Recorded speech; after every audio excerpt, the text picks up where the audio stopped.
Je suis Elanie, et mon histoire est une preuve que même dans les ténèbres les plus profondes, une lueur d'espoir peut briller. Je me souviens encore du jour de mon mariage avec Robanson, ce jour où nous avons juré de nous aimer dans la richesse comme dans la pauvreté, dans la santé comme dans la maladie. Je ne savais pas que ces promesses allaient être testées si rapidement. Robanson, mon mari, était tout ce dont une femme pouvait rêver, aimant, travailleur et toujours optimiste, même dans les pires situations. Au début, tout allait bien. Nous vivions dans une petite maison simple, mais pleine de chaleur et d'amour, dans un quartier modeste d'une ville africaine. Robanson avait un emploi stable comme assistant administratif, et même si les fins de mois étaient souvent serrées, nous étions heureux. Mais un jour, tout a basculé. Quelques semaines après notre mariage, j'ai commencé à ressentir une fatigue inexplicable. Mon appétit diminuait, et mon corps semblait me trahir. Les médecins ont diagnostiqué une maladie chronique qui nécessitait des traitements coûteux. Cela a été un coup dur, mais Robanson a refusé de baisser les bras. Il travaillait dur pour couvrir mes soins médicaux, sacrifiant ses petits plaisirs pour mon bien-être. Puis, comme si cela ne suffisait pas, Robanson a perdu son emploi. L'entreprise pour laquelle il travaillait a fermé ses portes, laissant des dizaines de familles dans le désarroi.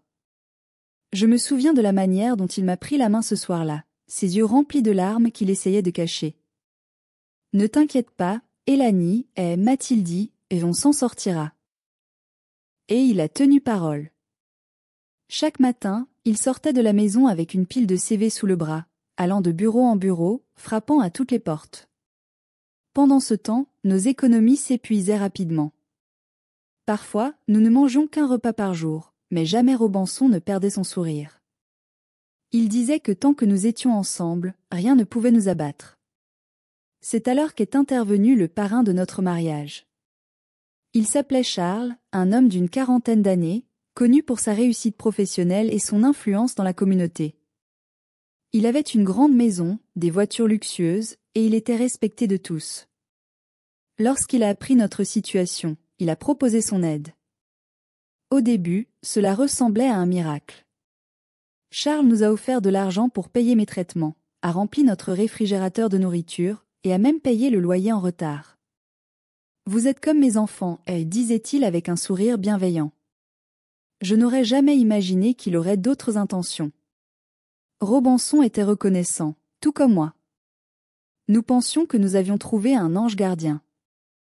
Mais comme le dit un proverbe de chez nous, l'eau qui semble claire cache parfois des crocodiles. Les jours suivants, la présence de Charles devint essentielle dans nos vies. Il se présentait toujours comme un bienfaiteur désintéressé, quelqu'un qui voulait nous voir surmonter cette période difficile. Il passait régulièrement à la maison pour s'assurer que nous avions tout ce dont nous avions besoin. Chaque fois qu'il venait, il apportait quelque chose, de la nourriture, des médicaments, ou parfois un peu d'argent pour les dépenses imprévues. Ne vous inquiétez pas, Elanie, Robanson. Je suis là pour vous, disait-il souvent, son sourire large et rassurant. Pourtant, une petite voix en moi commençait à s'interroger. Pourquoi faisait-il tout cela? Était-ce simplement de la générosité? Ou y avait-il autre chose? J'ai rapidement balayé ces pensées. Après tout, il avait toujours été un homme respecté, un modèle pour beaucoup dans notre communauté. Pendant ce temps, Robanson continuait sa quête désespérée d'un emploi. Chaque soir, il rentrait épuisé mais jamais découragé. Je vais finir par trouver, Elanie. Juste un peu de patience, me répétait-il. J'admirais sa résilience, mais je voyais aussi le poids des responsabilités le ronger peu à peu. Puis un jour, Charles fit une annonce qui sembla être une bénédiction. Elanie, je vais vous aider à stabiliser votre situation. Je connais des gens dans le secteur de la construction qui cherchent à recruter. Je vais parler à l'un de mes amis pour voir ce que je peux faire pour Robanson. Mes yeux s'illuminèrent. Enfin, une opportunité. J'en ai immédiatement parlé à Robanson, qui n'avait plus qu'un seul rêve, décrocher un emploi stable pour reconstruire notre avenir. Les jours passaient, et Charles continuait de promettre qu'il travaillait sur cette piste. Pendant ce temps, il se rapprochait de plus en plus de moi. Il s'attardait plus longtemps lors de ses visites, trouvant toujours une raison de discuter, de partager des histoires ou de me remonter le moral. Je me persuadais que tout cela était innocent. Après tout, il ne faisait que combler l'absence de Robinson, souvent parti pour déposer des CV ou assister à des entretiens. C'est à cette époque que j'ai appris que j'étais enceinte de 4 mois. Une vague de joie et de soulagement m'envahit. Enfin, un peu de lumière dans notre obscurité. Robinson était aux anges lorsqu'il l'apprit. C'est un signe, Élanie. Tout va changer pour nous. Je le sais, déclara-t-il en posant tendrement sa main sur mon ventre arrondi. Charles fut également parmi les premiers à le savoir. Il s'exclama, faussement surpris. Mais c'est une merveilleuse nouvelle. Cet enfant sera une bénédiction pour vous deux. Je ferai tout ce que je peux pour qu'il naisse dans les meilleures conditions possibles. Mais derrière son enthousiasme apparent, quelque chose dans son regard avait changé. Un mélange étrange de possessivité et de calcul.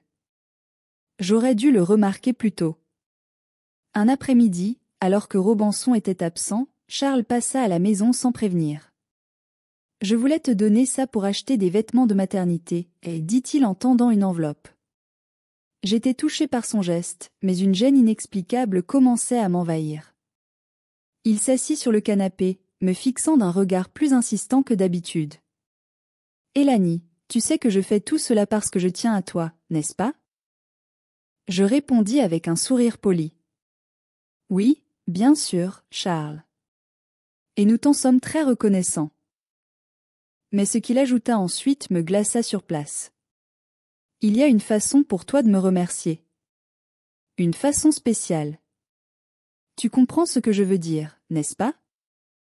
Je restai figé, incapable de répondre immédiatement à la proposition indécente de Charles. Tout en moi voulait crier, le mettre à la porte, mais la peur m'envahissait. Comment en étions-nous arrivés là ? Comment cet homme, que nous considérions presque comme un sauveur, pouvait-il détruire cette confiance avec une telle demande ? « Charles, je ne comprends pas ce que tu veux dire, murmurai-je, espérant qu'il s'agisse d'un malentendu. » Mais son regard insistant dissipa rapidement mes doutes. « Tu comprends très bien, Élanie, répondit-il d'un ton froid, presque calculateur. Tout ce que j'ai fait pour toi et Robinson. Ce n'était pas gratuit. » Mes mains tremblaient, et mon cœur battait à tout rompre. « Je suis désolée, Charles, mais jamais je ne trahirai mon mari, déclarai-je, trouvant le courage de le confronter. Il se leva brusquement, son sourire bienveillant laissant place à un visage dur et fermé. « Tu es naïve, Élanie. Penses-tu vraiment que vous allez vous en sortir sans moi ? Tu es enceinte, Robinson n'a toujours pas de travail, et vos dettes s'accumulent. Réfléchis, grec. Je reviendrai. » Puis il quitta la maison, me laissant seule avec mes pensées tourmentées. Ce soir-là, lorsque Robinson entra, exténué après une longue journée à chercher un emploi, je fis tout pour masquer mon agitation. J'aurais voulu lui raconter ce qui s'était passé, mais les mots restaient bloqués dans ma gorge. Je ne voulais pas lui ajouter un fardeau supplémentaire. Il était déjà si stressé et préoccupé. Les jours suivants, Charles ne revint pas. Son absence me soulageait, mais je savais que ce n'était que temporaire. Pendant ce temps, je faisais tout mon possible pour éviter de croiser son chemin. Mais l'absence de Charles se fit rapidement sentir. Les courses s'amenuisaient, et il n'y avait plus d'argent pour les médicaments ou les besoins essentiels. Je tentais de cacher l'étendue de nos difficultés à Robinson, mais il n'était pas dupe. « Élanie, tout va bien ? Charles n'est pas passé ces derniers temps, demanda-t-il un soir. Il doit être occupé, répondis-je vaguement, évitant son regard. Malgré tout, Robinson gardait espoir. Il parlait souvent de la piste d'emploi que Charles lui avait promise. C'est sûrement pour bientôt. Charles est un homme de parole, disait-il avec optimisme. J'encaissais ces mots comme des coups invisibles, consciente de la vérité que je lui cachais. Puis un matin, alors que Robinson était parti tôt pour un entretien, Charles réapparut. Sa visite me remplit d'une angoisse indescriptible. « Alors, Élanie, as-tu réfléchi à ma proposition ? et demanda-t-il, son ton empreint de mépris. Je n'ai rien à réfléchir, Charles. Ma réponse reste non, rétorquai-je avec détermination. Il me fixa longuement, puis éclata d'un rire amer. Très bien. Vous voulez jouer les héroïques? Alors vous le ferez sans mon aide. Ces mots furent comme une gifle. Il tourna les talons et partit, claquant la porte derrière lui. Dès le départ de Charles, je savais que notre vie allait devenir encore plus difficile. Ce qu'il m'avait offert jusque-là n'était pas simplement du soutien, c'était un véritable pilier qui maintenait notre quotidien à flot. Et maintenant, ce pilier venait de s'écrouler, emportant avec lui une part de sécurité dont nous avions désespérément besoin. Les jours suivants furent un véritable défi. Les réserves de nourriture diminuaient à vue d'œil, et j'essayais tant bien que mal d'étirer chaque repas pour nous faire tenir. Robinson remarqua rapidement que quelque chose n'allait pas. « Élanie, où est passé Charles? Pourquoi a-t-il soudainement disparu ?» Son regard inquiet me poignardait. Je sentais qu'il attendait une réponse honnête, mais le poids du secret m'empêchait de tout lui avouer.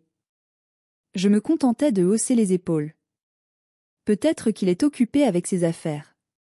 Tu sais, il est souvent très pris, répondis-je, en détournant les yeux.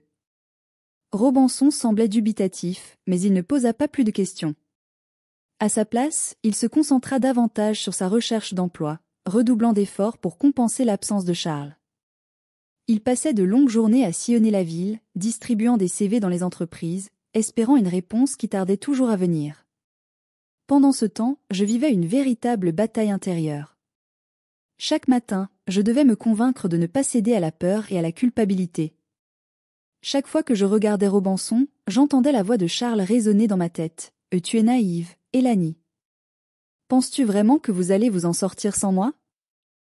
Pourtant, malgré toutes les difficultés, j'étais déterminée à ne pas lui donner raison.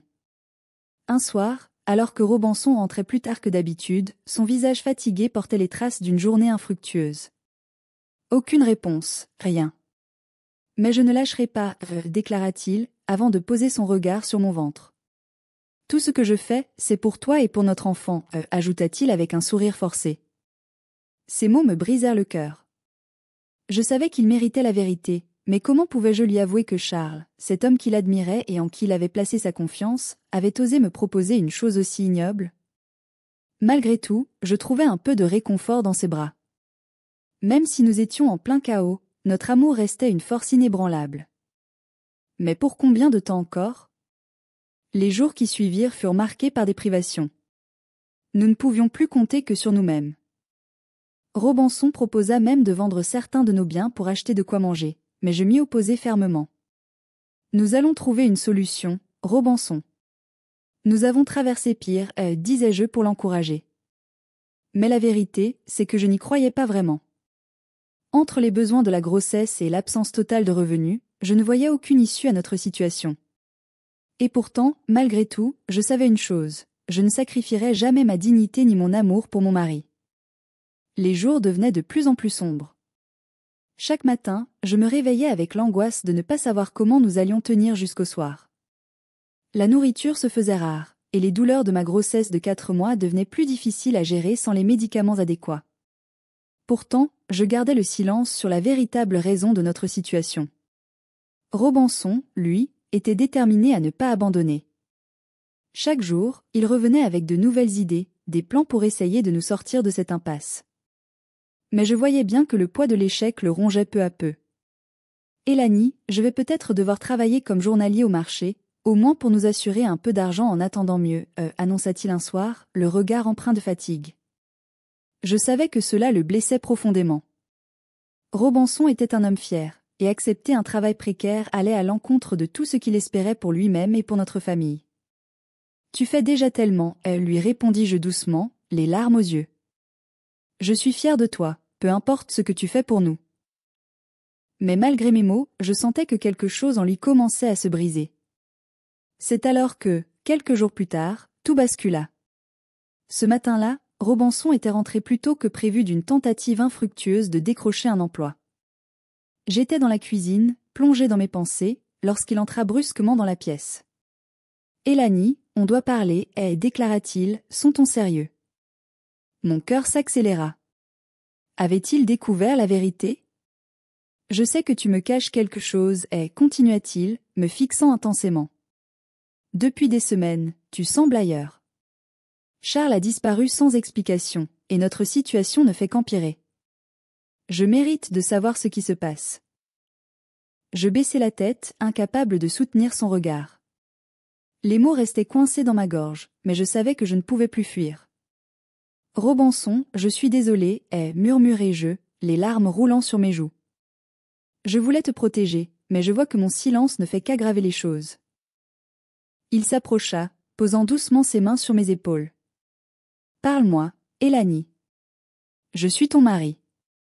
Peu importe ce que c'est, on affrontera cela ensemble. Alors, avec un mélange de honte et de soulagement, je lui racontai tout. La visite de Charles, sa proposition indécente, et la façon dont il avait coupé tout soutien après mon refus. À mesure que je parlais, je voyais la colère monter en lui. Ses poings se serraient, et son regard se durcissait. Cet homme. Je lui faisais confiance. Je pensais qu'il était là pour nous aider, s'exclama-t-il, la voix tremblante de rage. Je suis désolé, Robançon, répétai-je, le cœur lourd. Je ne voulais pas que tu te sentes coupable ou impuissant. Je pensais que je pouvais gérer ça seul. Il prit une profonde inspiration, essayant de calmer sa colère. Tu n'as rien à te reprocher, Élanie. Cet homme a profité de notre vulnérabilité. Mais je te promets une chose, on ne dépendra plus jamais de personne. Ces mots me réconfortèrent, et pour la première fois depuis longtemps, je sentis une lueur d'espoir renaître. Après ma confession, quelque chose changea dans notre relation. Malgré la douleur et la colère que Robançon ressentait envers Charles, il ne me blâma pas. Au contraire, il devint encore plus déterminé à protéger notre famille et à bâtir un avenir sans dépendre de qui que ce soit. Dès le lendemain, Robançon redoubla d'efforts. Il se rendit au marché pour chercher un travail manuel. Il n'en était pas fier, mais il savait que chaque pièce gagnée était un pas de plus vers notre autonomie. Pendant ce temps, je m'efforçais de tirer le meilleur parti de ce que nous avions. J'appris à cuisiner avec des ingrédients simples et à gérer nos maigres ressources avec précaution. Cependant, la grossesse de 4 mois commençait à peser sur mon corps. Les douleurs s'intensifiaient, et mes nuits étaient de plus en plus courtes. Robançon remarqua rapidement mon état et insista pour que je me repose davantage. Je sais que c'est dur, Élanie, mais tu dois penser à toi et au bébé. Laisse-moi porter ce fardeau un moment, dit-il un soir, alors que je m'efforçais de plier le linge. Sa tendresse me toucha profondément. Malgré tout ce que nous traversions, il restait cet homme aimant et attentionné que j'avais épousé. Un jour, alors que je préparais le déjeuner, Robançon rentra à la maison plus tôt que prévu, un large sourire éclairant son visage fatigué. « Élanie. Je crois que nos prières ont été exaucées. » Intrigué, je posai ma cuillère et m'approchai de lui. Il sortit une lettre de sa poche et me la tendit. Un homme au marché m'a parlé d'un poste dans une petite entreprise. J'ai postulé la semaine dernière, et regarde, ils veulent que je commence dès demain. Mes yeux se remplirent de larmes de joie. Ce travail, bien que modeste, représentait une nouvelle chance pour nous. C'était le début d'un chemin vers la stabilité. Je suis tellement fière de toi, murmurai-je en le serrant dans mes bras. Ce travail permit à Robançon de ramener un salaire régulier à la maison. Avec cet argent, nous pûmes enfin acheter des médicaments pour ma grossesse et de la nourriture pour remplir nos placards. Chaque petit progrès nous rapprochait de la vie que nous rêvions de construire. Cependant, nous savions que tout n'était pas encore réglé. Le souvenir de Charles et de sa trahison restait une plaie ouverte, et il fallait apprendre à avancer malgré les cicatrices. Ce qui nous est arrivé nous a rendus plus forts, Élanie, déclara Robançon un soir, alors que nous parlions à la lumière vacillante d'une bougie. Nous avons peut-être touché le fond, mais ensemble, nous pouvons tout affronter. Ces mots devinrent notre mantra. Peu importaient les défis, nous savions que notre amour et notre résilience seraient notre arme la plus puissante. Les mois passèrent, petit à petit, nous retrouvâmes notre équilibre. Robançon, avec son travail stable, et moi, en m'occupant de la maison et de la préparation de l'arrivée de notre enfant, formions une équipe soudée. Nous avions surmonté bien des épreuves, mais c'était ensemble, main dans la main, que nous avions appris la véritable signification de la loyauté, du respect et de l'amour. L'arrivée de notre bébé fut un moment magique. Lorsque j'ai tenu notre fils dans mes bras pour la première fois, toutes les souffrances des mois passés semblèrent s'éclipser. Chaque sourire de notre petit garçon était un rayon de soleil dans notre vie, un symbole que tout ce que nous avions enduré en valait la peine. Tu vois, Élanie, ce que l'on traverse, cela nous rend plus forts. Chaque épreuve est un pas vers notre victoire, me dit Robinson en regardant notre enfant. Je n'avais jamais cru à cette phrase auparavant, mais aujourd'hui, je la comprenais. Les défis avaient renforcé notre relation, forgé notre caractère et appris à ne jamais abandonner, même dans les moments les plus sombres. Nous décidâmes de ne plus laisser personne entrer dans notre vie de manière à remettre en question nos principes. L'histoire de Charles, bien qu'amère, nous avait enseigné l'importance de l'intégrité et du respect mutuel. Nous nous soutenions à chaque étape, et c'était cela qui faisait de notre couple quelque chose d'irremplaçable. Un jour, alors que nous nous promenions avec notre bébé dans le parc, Robinson me prit la main et me dit « Nous avons traversé l'enfer, Élanie. Mais aujourd'hui, regarde où nous en sommes. L'avenir nous appartient. » Je regardais autour de moi, le soleil brillant, les oiseaux chantant, et je compris que, malgré toutes les difficultés, nous avions trouvé notre chemin. Oui, Robinson, répondis-je avec un sourire. Nous avons trouvé notre force, ensemble. Et c'est ainsi que, main dans la main, nous avancions, plus unis que jamais. Nous n'avions plus besoin de l'aide de quiconque, car nous savions que le soutien et l'amour réciproque étaient tout ce dont nous avions besoin pour surmonter les obstacles. La leçon était simple, mais fondamentale. Dans la vie, les difficultés ne disparaissent pas, mais elles nous enseignent à nous relever et à avancer. Et tant que l'amour et l'intégrité guideraient nos pas, nous serions prêts à affronter tout ce que la vie nous réservait. Leçon de vie. L'importance de la communication et de l'honnêteté dans une relation.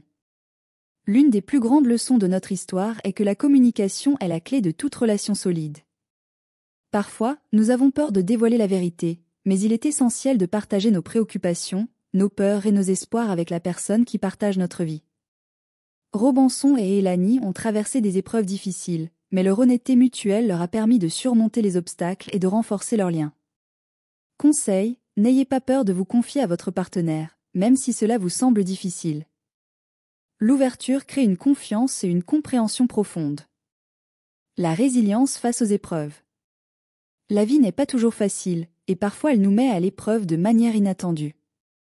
Élanie et Robinson ont dû faire face à la perte de leur stabilité financière et à une trahison de la part de quelqu'un en qui ils avaient confiance. Pourtant, leur capacité à se relever et à persévérer, malgré tout, est ce qui leur a permis de sortir de cette situation. Conseil, ne laissez pas les échecs vous définir. Chaque épreuve est une occasion de vous renforcer. Affrontez vos peurs et continuez à avancer, un pas à la fois. L'amour et le soutien mutuel sont fondamentaux. Même dans les moments les plus sombres, l'amour et le soutien que Robinson et Élanie se sont donnés les ont aidés à traverser des tempêtes. Ils ont compris que, tant qu'ils restaient unis, ils pouvaient surmonter n'importe quel défi. Conseil, le soutien mutuel est essentiel dans un mariage. Soyez là pour votre partenaire, non seulement dans les bons moments, mais aussi dans les épreuves. Ensemble, vous êtes plus forts. Ne jamais sacrifier ses valeurs pour obtenir de l'aide. L'une des scènes clés de cette histoire est le moment où Élanie refuse les avances du parrain. Elle a fait preuve de courage en restant fidèle à ses valeurs, même face à une proposition indécente. Conseil, restez fidèle à vos principes, même dans les moments où cela semble difficile. L'intégrité est l'un des trésors les plus précieux que vous puissiez posséder. Ne laissez personne vous en détourner. Ne pas dépendre des autres pour sa survie. Bien que l'aide extérieure soit parfois nécessaire, l'histoire d'Élanie et Robinson nous montre que la dépendance excessive peut être risquée. Leur indépendance financière, qu'ils ont bâtie à travers leurs efforts communs, est ce qui leur a permis de retrouver la stabilité. Conseil, cherchez toujours à être autonome, que ce soit financièrement, émotionnellement ou dans d'autres aspects de votre vie. Cela vous donnera la liberté de prendre des décisions basées sur vos besoins, et non sur la dépendance à d'autres. Valorisez les petites victoires. Chaque petite avancée dans leur vie a été un triomphe pour Elanie et Robinson. Ils ont appris à apprécier les petites victoires au quotidien, et cela a renforcé leur sentiment de gratitude. Conseil, célébrez chaque petit succès. La vie peut être difficile, mais il est important de prendre le temps de reconnaître les progrès, même les plus modestes. Cela vous aidera à rester motivé et optimiste. Ne jamais perdre espoir. L'espoir est ce qui a maintenu Elanie et Robinson debout à chaque étape de leur parcours. Même dans les moments les plus sombres, ils n'ont jamais cessé de croire que leur situation finirait par s'améliorer. Conseil, peu importe combien les choses semblent difficiles, gardez l'espoir. Les épreuves ne sont que temporaires, et avec de la patience et de la persévérance, vous trouverez toujours une solution. Ainsi se termine notre histoire, une histoire de résilience, de confiance et de courage. J'espère que ce récit vous a inspiré à ne jamais perdre espoir, même dans les moments les plus sombres. Restez fidèle à vous-même, à vos principes et à ceux que vous aimez, et vous trouverez toujours un chemin, peu importe la taille des obstacles. Merci d'avoir suivi notre parcours. Si vous avez aimé cette histoire, n'hésitez pas à vous abonner pour découvrir plus de récits inspirants et pleins d'espoir.